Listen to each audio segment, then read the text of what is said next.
Arestado ang duha ka mga lalaki nga ginakabig high-value individual sa buy-bust operation sang Iloilo City Drug Enforcement Unit sa Barangay Landit Haro. Ang mga arestado ang ginkilala kanday Sherwin Bunsay, 44 anyos, kag Jemar Mosa, 39 anyos, lunsay residente sa among barangay. Nakuha sa mga subject ang ginabuluban ta 85 gramos sa suspected shabu nga nagabalor sang 578,000 pesos.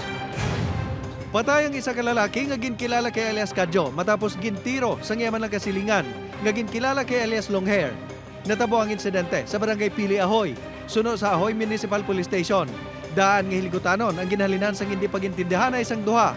Tubtob nga naglapot sa pagpaniro sa suspect. Suno sa kapulisan, kilala nga maoy ang suspect kung mahubog. Pila sa liog ang gintunaan sa kamatayon sang biktima. Preso na sa Ahoy Municipal Police Station ang suspect nga nagapangatubang sa reklamo nga murder kag direct assault.